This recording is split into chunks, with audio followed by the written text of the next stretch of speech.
औज़ुबिल्लाहिमिनश्शैतानिर्रजीम बिस्मिल्लाहिर्रहमानिर्रहीम। अस्सलाम वालेकुम स्टूडेंट्स, मेरा नाम है वकास और आप देख रहे हैं सी साइंस स्टार्ट्स का चैनल। उम्मीद करता हूं कि आप सब लोग खैरियत से होंगे।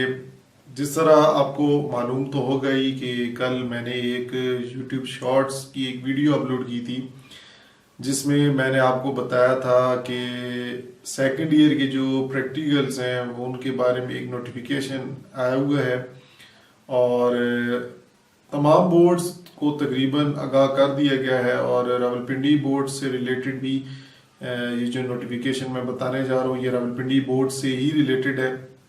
और रावलपिंडी बोर्ड के मेन वेबसाइट के ऊपर फ्रंट पेज पे जब आप किसी ब्राउज़र के अंदर उस वेबसाइट की तरफ जाएंगे तो आपको फ्रंट पे ही वो नोटिफिकेशन दिखा दिया जाता है जिसमें ये कहा गया है कि जितने भी पेपर्स हैं वो आपका फुल सिलेबस से रिलेटेड होगा। अभी आपको मैं ये पेज दिखा भी देता हूँ और आप इस पेज को देख भी सकते हैं। इस पेज के अंदर आपको बेसिकली ये बताया गया है कि जी कमेटी जो थी तमाम बोर्ड्स की, इन्होंने ये फैसला किया कि अब आपका फुल सिलेबस होगा 2021 और 2022 जो सेक्शन है बैच है उनके लिए। और सबसे मेन बात जो उन्होंने बताई है कि वो ये कि जी इस दफ़ा रिड्यूस सिलेबस नहीं होगा और साथ साथ जो प्रैक्टिकल्स होंगे वो आपके सेकंड ईयर की सिलेबस में से ही आएंगे। ठीक है जी, सेकंड ईयर का जो सिलेबस है उसमें से प्रैक्टिकल्स के पेपर सेटअप किया जाएगा, मतलब पेपर बनाए जाएंगे। तो इसलिए पहले होता ये था कि कंप्यूटर की अगर बात करें, क्योंकि ये चैनल ही कंप्यूटर से रिलेटेड है और मैं कंप्यूटर साइंस का ही लेक्चरार भी हूँ, तो अभी तक जो बोर्ड की नोटिफिकेशन है उसके मुताबिक तो कंप्यूटर साइंस की जो प्रैक्टिकल्स पहले जो होते थे वो एक्सेल और वर्ड से रिलेटेड लिए भी शामिल किए जाते थे और कुछ प्रोग्रामिंग का हिस्सा होता था। मैं बेसिकली आपको नंबरिंग की बता देता हूँ। जो सिचुएशन होती थी कि टोटल तो कंप्यूटर के प्रैक्टिकल्स के मार्क्स 50 मार्क्स होते थे, जिसमें से 11 नंबर का एक्सेल में से आता था, 2 में से 1 करने होते थे और वर्ड में के भी 2 आते थे, उनमें से 1 करने होता था, वो भी 11 नंबर का होता था। तो 22 नंबर के ये हो गए। फिर 3 प्रोग्राम होते थे जिनमें से आपको 2 प्रोग्राम करने होते थे सी लैंग्वेज के, सी प्रोग्रामिंग के, वो भी 11-11 नंबर के। तो 2 वो हो गए 22 और 22 ये हो गए 44 नंबर, 44 नंबर तो ये हो गए। 3 नंबर आपके प्रैक्टिकल बुक का होता था और 3 नंबर आपके वाइवा के होते थे। तो ओवरऑल टोटल ये 50 मार्क्स बन जाते हैं। लेकिन इस दफा उन्होंने कहा जी आपका जो पैटर्न है वो सिर्फ सेकंड ईयर के सिलेबस में से लिया जाएगा। तो अगर आप कंप्यूटर की सेकंड ईयर का कोर्स देखें तो जिस तरह रावलपिंडी बोर्ड के मुताबिक जो हम पढ़ रहे हैं, जो सिलेबस पढ़ रहे हैं, उसके अंदर तो असेस ही आता है या चैप्टर 4 के अंदर नॉर्मलाइजेशन है। हो सकता है कि उसमें से कोई आपको एक टेबल दे दिया जाए और कहा जाए कि जी आप उसमें से एक किसी भी टेबल को, अननॉर्मलाइज टेबल को किसी फर्स्ट सेकंड या थर्ड नॉर्मल फॉर्म में किस तरह लेके जाते उसका प्रोसीजर लिखें। ये भी हो सकता है, मैं अपनी राय दे रहा हूँ। लेकिन अगर प्रैक्टिकल की बात करें तो प्रैक्टिकल बुक्स के अंदर ज्यादातर असेस का है। माइक्रोसॉफ्ट असेस सेकंड ईयर में थ्योरी के अंदर भी मौजूद है और 5वां, 6वां और 7वां चैप्टर जो सेकंड ईयर की कंप्यूटर साइंस का जो बुक है पंजाब की टेक्स्ट बुक के अंदर, उसका जो सिलेबस है 5वां, 6वां और 7वां वो है ही माइक्रोसॉफ्ट असेस से रिलेटेड। तो माइक्रोसॉफ्ट असेस से रिलेटेड प्रैक्टिकल्स हैं, हो सकते हैं फिर उसके मुताबिक आए, क्योंकि जब सेकंड ईयर का कहा गया है तो सेकंड ईयर के सिलेबस का जो कंप्यूटर सब्जेक्ट का बनता है वो प्रैक्टिकल वो असेस से ही बन सकते हैं। पीछे बात रहेगी प्रोग्रामिंग की, तो प्रोग्रामिंग तो वैसे भी पहले भी हम कर रहे थे सेकंड ईयर के अंदर। प्रोग्रामिंग के जो मेन चैप्टर्स हैं वो 8 से लेके 14 तक होते हैं। तो 14 चैप्टर बहुत कम ही आता है, तकरीबन आता ही नहीं है। फाइल हैंडलिंग का ही है, लेकिन पढ़ाना ज़रूरी है। समझता हूँ कि पढ़ना चाहिए, सारों को बेसिक मालूमात पता होनी चाहिए।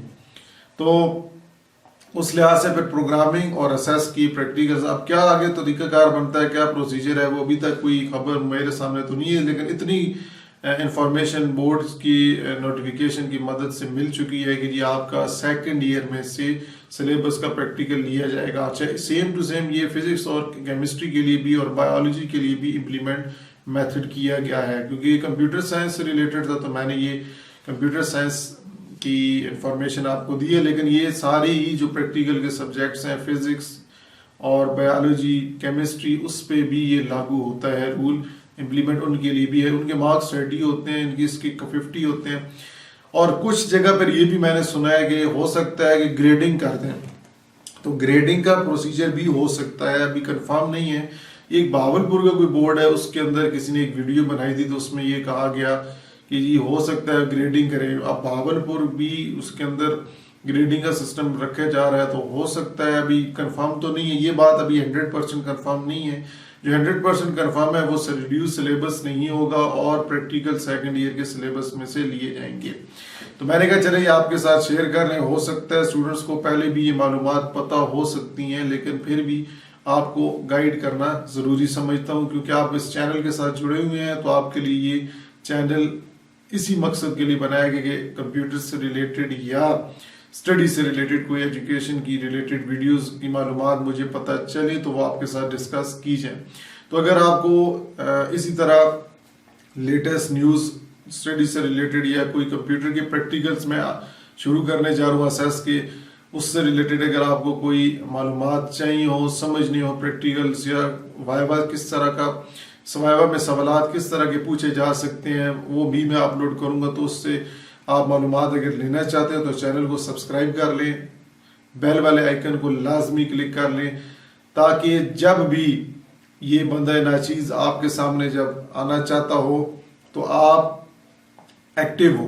ठीक है जी, जब आप एक्टिव होंगे तो मैं आपके सामने आपके लिए टॉपिक लेके आ सकता हूँ। और आपको आगाह करने का एक सबसे बेहतर तरीका नोटिफिकेशन ही है। अगर आप वो बेल के आइकन को क्लिक नहीं करेंगे तो यार आपको मेरी वीडियोस अपलोड जो मैं करता हूँ उसकी आपको इन्फॉर्मेशन नहीं मिलेगी। तो लिहाजा ऑल नोटिफिकेशंस के ऊपर लाजमी क्लिक कर लें। इसमें पैसे आपके ज़ाया बिल्कुल नहीं होते और ना ही मुझे उसके पैसे मिलते हैं। ठीक है जी, तो आप अगर साथ जुड़ जाते हैं तो आप इस फैमिली का हिस्सा बनते हैं। आप मुझे सजेशंस भी दे सकते हैं, ये आपके ऊपर मुनसर है कि आप किस तरह मेरी वीडियोस को देख रहे हैं। अगर कोई खामी है, कोई ऑडियो में कोई मसला है, कोई वीडियो में मसला है, तो वो भी आप मेरे साथ ओपनली डिस्कस कर सकते हैं। मैं उन यूट्यूबर्स की तरह नहीं हूँ कि जी आपकी बात जो है वो उसके ऊपर मैं गुस्सा कर जाऊँ या इस तरह की, क्योंकि सब्सक्राइबर्स आपकी वजह से ही ये चैनल ग्रो हुए और आपका बेसिकली हक बनता है सवाल करना भी, और मैं बिल्कुल उसके ऊपर पॉजिटिव रिस्पांस आपको दूंगा। आपको जो चीज़ बुरी लगती है वो चीज़ इंशाल्लाह कोशिश करूंगा कि ना हो। तो इंशाल्लाह आपसे नेक्स्ट वीडियो में मुलाकात होगी, तब तक के लिए अल्लाह हाफिज़।